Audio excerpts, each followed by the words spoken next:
Palantir CEO Alex Karp got interviewed here in the past day or two, and I want to show you about a 10-minute clip from this full interview. The full interview is out there if you want to watch it. It's on Palantir. It's also on this channel, American Optimist. But ultimately, I just want to watch this 10-minute segment and react to this, because this was the most important part, in my personal opinion, as a Palantir shareholder. I thought this was the most important part, and I thought Alex Karp said some very interesting things that I want to share with you guys in this one. So appreciate y'all joining me. I just want to jump straight into this one. Thanks for being subscribed here, folks. 30,200 plus subscribers, new all-time high. This is a melt your face off special here because, yeah, look at my computer. Look at my computer couldn't even hold it. It's like, you know, whew, that sun's vicious. Alrighty, guys, let's get into this. Let's move on to AI, because this is obviously tied into this. You said recently, Alex, that some tech leaders are calling for an AI pause because they don't have a product ready. How much of AI right now is innovation in theater? What's real and what's hype? What should we be paying attention to? Well, the big thing that we have to avoid in our country, but this is less of a problem for us than in other countries, is there's just an attempt to dampen AI and its utilization by people who don't have a product. And that is like, this is actually a big deal inside and outside of government. Now, luckily for us in this country, it's a much smaller deal than, say, in Europe, where it's like, you know, there's all these discussions, some of which I very much support and some of which we can power. Where does the data go? How does it used? Where does it flow? What is in the algorithm? Is the algorithm discriminatory? Mm-hmm. But some of it is, you'd say in German, vorgeschoben, which means kind of just put out there as a theatrical thing, because there aren't really that many. There are some companies providing AI in the form of advanced machine learning or large language models. We have a slight bias here at Palantir. We build a software that will allow you to process large language models, rebuild the output of large language models, turn it into what we call an agent, which is a safe algorithm you can run across your enterprise, and we can interact back and forth with large language models or other forms of AI, so that the algorithm of large model understands your enterprise, but you don't outsource the knowledge of your enterprise to the large language model. So Okay, so let me just explain that as simple as possible, right? Because I think that's a very important point he's just making there. Palantir has created systems in which you don't, whatever is inside your organization that maybe you don't want out there, you want certain things to stay inside your organization. You don't want that information getting leaked out there. You don't want other companies being in control of that data, right? It's no different than there's certain things that many companies won't put on AWS. Not because AWS isn't trusted, it's just they want certain things on their own servers. They don't want them out there in the cloud. It's too risky to potentially put things out there, right? And so Palantir has created ways in which you don't have to utilize somebody else. It can all be kind of siloed, and you can keep it inside your own system so it doesn't get out there to everybody else. The most simple way I could put it is kind of like when you do the Face ID for your iPhone, for instance, or your smartphone, or even the thumbprint thing, right? That stays inside your phone. That doesn't go out to some cloud that then, you know, is in some cloud somewhere or something like that, or at least Apple tells us it doesn't go to a cloud. You never really know, right? But that is all supposed to be just inside your iPhone, and that's the only place it is, right? And so very similar concept here with Palantir, which is helpful because, yeah, maybe, you know, there's certain information you don't want out there, and also you want your large language model to kind of be custom to you and what you need it for, because there might be a lot of use cases that you don't need it for that, right? Versus somebody else might use one of those models for very different reasons than you as an organization. I believe that will be the future, and that these things implemented correctly, large language models and AI are a crazy advantage over people who don't. And you could just take very simple examples on margins in business, efficiency and allocation, resource allocation, rebuilding your enterprise so that you get the most efficient parts at the right time, allocation of assets, resources, figuring out, by the way, one of the most important uses of AI for America that we're just beginning to see, which we're seeing at a company I won't mention just because I haven't, but like manufacturing. Often manufacturing has a cultural element. So if you want to manufacture something in America like is manufactured in Japan or Taiwan, that's actually a really hard thing to do. But one of the things, algorithms and AI. So what Alex Karp is laying out here is he's laying out the complete reason why you as a big organization need to use Palantir in your organization, in your business, right? He's laying out all the different use cases, all the reasons why whatever you spend on a product such as Palantir has, whatever you're going to spend on that, you're going to get much more than that back. Allow you to do is control the instruments, control production so that you get an American workforce, the advantages of being in the U.S. and production exactly like you would have in Japan or in Taiwan or other places. And so that is not theater. That is, and by the way, the part that's definitely not theater is you're going to watch the GDP of America compared to the world. This is what I also wanted to ask you about, because it does Whoa, seem... Now that's a part I wish he would have let Alex Karp go, because did you hear where Alex Karp was about to take this?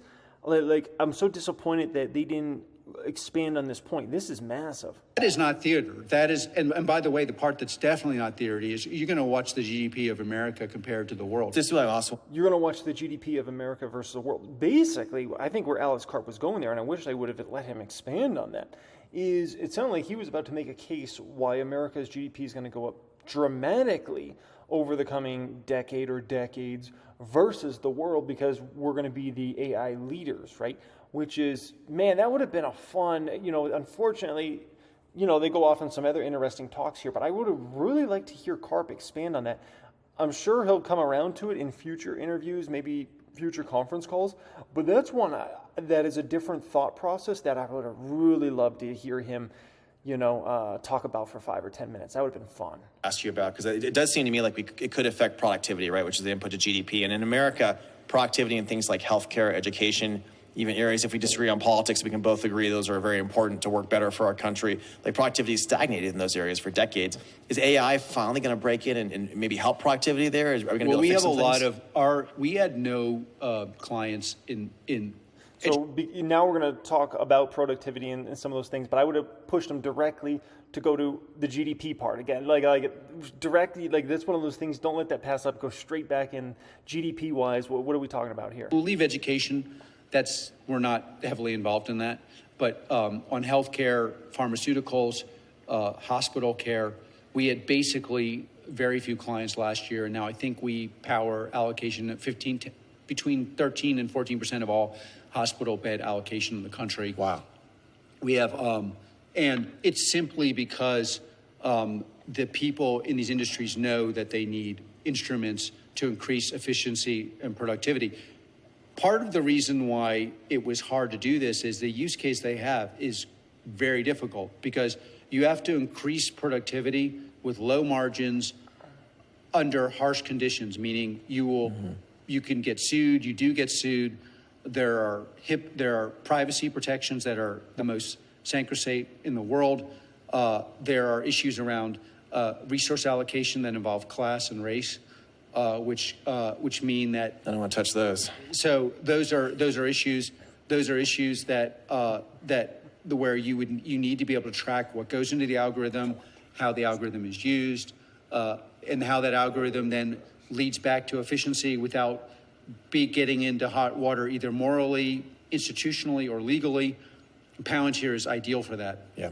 And so, but again, it's precisely because one of the amazing things in business is no one believes that that Palantir's deep understanding of the technical issues that involve data protection, civil liberties, are things that generated our product. Yes, but if you're dealing with this use case, there's only one engine you can use, because we've spent 20 years thinking and building products for this. And interestingly, it's the kind of things you use to identify adversaries with software also presuppose a data protection, civil liberties bias. It's not just find enemy, it's find enemy. Is this the stupid general we want to keep alive, or is this the general that's smart? Okay, speaking of that, we got to talk about Ukraine. All right, before we get into use cases on how Palantir is being used in Ukraine and some interesting thoughts there, okay? What Alex Karp just laid out there, and this is very important, everybody understands this. What Alex Karp just laid out there is Palantir has been working on these products for 2 decades, right? They have best-of-breed products, and the whole world's moving to their products, which is very, very important. If you're an investor of the stock, you're a prospective investor, you've got to think about where the puck's headed over this next 5 to 10 years, right? And it seems, and we'll see in the numbers over the coming quarters, but it seems like the whole world is started to realize this company named Palantir is where we need to move to. And so it seems like Palantir should be able to attract commercial customers on a whole new scale and level like we've never really seen over this next few years. So we'll see how it all plays out, but it seems like everything's coming together just perfectly at the perfect time for the perfect company. So, yeah. And speaking of stupid generals to keep alive, that's great. Let's change gears to that. You were the first Western CEO to visit Zelensky in Ukraine. I thought that was a very bold thing to do. It was very, very cool. You went over there very quickly. Can you paint a picture of Ukraine's capabilities pre and post Palantir? In the Ukraine stuff, I have to be super general, Okay. both because every government, But he does get into some good stuff here. I thought he wasn't going to get into anything, but just in a bit here, he gets into some good stuff. First of all, and again, this is what I should say, but it also is true. The Ukrainians are courageous in a way that it's almost unfathomable when you're sitting here, like you meet people who are going into battle. The Ukrainian people, and I realize there's a lot of debate in our country, and I welcome debate as like a kind of very much on the side of the First Amendment and kind of all the way up to, To be fair, I think the only debate in America, or the only thing that frustrates people about the whole Ukraine-Russia situation, is a lot of people see the tax money that's being spent in Ukraine. I think that's the only thing that's ever frustrated people. I don't think people have a problem with anything. It's a lot of money. Obviously, we spent to help out Ukraine, and a lot of people look at that and they're like, why are we not using that money in the United States of America? Do we not have a lot of problems that are very important that we could fix with Americans? And so that's what a lot of people look at it as, and that's it being why as there's debate expensive as around it can be. We used to have this debate inside of Palantir, by the way, early on a lot of issues, right? So that's something it was always part of the culture. The right to express yourself, including things that will upset other people, is core to a functioning democracy. And, the fact that you're being offended shows you're living in a democracy. Yeah. And that's, I try to empathize with the other side of that issue. Because I think you have to steel man all these arguments. But in the end, once the rights you give up will be used against you. Yeah. And that's something that, it does place a high burden on people who have to listen to speech that they find offensive. And I engage all the way to the margin and if engage with people whose speech I find offensive. And I talk to all sorts of people in all sorts of small rooms where, by the way, there's a bobcat behind you. Oh, wow. A really nice. That's a cool bobcat. You guys should get that on film. That's from the national. That is park. Nuts. Alex always lives in the most interesting areas. It's cool wildlife. Look at it. Wow. That is it's like a mini tiger. That is. Have you seen that here, Lutz? It's like. It's here to honor you, Joe. I've never seen it before. It's a good omen for us, Alex. In Ukraine, you went to these people, saw people in small rooms. They usually, when you go, I've spent 20 years going to important institutions of all kinds, and there is often, but not always, a moment where you're in a small room with someone, and they're like, "Yeah, but the truth is, I don't agree with so and so. I don't believe. I think my leader is beyond or something." Yeah. There was none of that.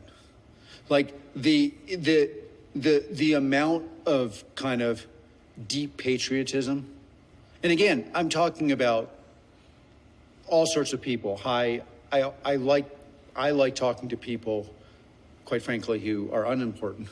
So I have a kind of honor to meet lots of important people. And this is not because they're afraid of expressing a different viewpoint. It's because the Ukrainians are. It is not a place where people are particularly afraid of expressing any viewpoint.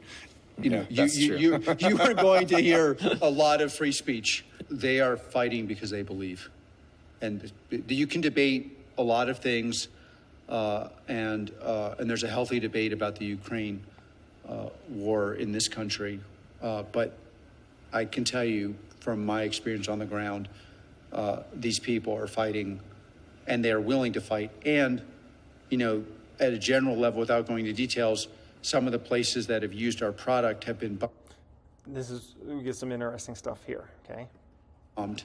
People have died, and the same day, those people are back at work. Wow. Same day. I mean, it's like, and they're also very, very technical. At a high level, what's Palantir able to do that other systems are not able to So do? as a the ground there? Palantir is useful for the Ukraine. Some of it's the part that's public is obviously documenting war crimes, but war crimes are hard to document because of data protection issues, to take it to court, where the evidence come from, who's touched it, chain of custody issues. So that's kind of we're doing. Understanding who's doing what on the other side is a classic use case for PG. So how is the adversary, how as a matter of theory, you can just go through the products. So there's a kind of the civilian prosecution, there's in the PG Foundry constellation, there's an ability to understand what the adversary is doing kind of with their operatives, who's doing what, how's is doing it, with segmented data access, which is crazy important in the war. But it's funny is that people don't understand you need segmented or high data protection because the knowledge that these people have is so valuable, meaning people will die if it gets out, that you have to control who sees what. Gaia, meaning who is it will allow you on the battlefield to be able to see where in real time, what plan out your battle, attack, retreat, understand the adversary. And then the most powerful use of our product currently, and again, of one of our products, is being able to identify an adversary over a large line mass using AI. And that obviously it's been reported has led to a different level of ability to acquire the adversary's position. Yep. And there are so many lessons that we need to learn in this country, and we'll learn. But one of the obvious lessons is we are in a software world. It was the case that this was the ramblings of a couple people 20 years ago that, you know, people didn't think should have been in this business, including you and me and our other co-founders and early employees. It's just a banality. And the other thing is our adversaries now are... This is Karp's house. He needs to have somebody just like there to give some water, man. My man's dry over here. So those are the main segments I wanted to show you guys here today that I thought were very, very interesting. Obviously, if you want to watch the whole interview, it's on this gentleman's channel, and then it's also on the Palantir channel. But, you know, basically, it looks like the whole world is going to have to take Palantir's products more and more serious over this next few years. And obviously, that's going to be a pretty big game changer for Palantir's business model, which is obviously very important. And obviously, when it comes to military applications, Palantir is going to continue to be, you know, front of mind, I think, when it comes to kind of the military and using Palantir in the future.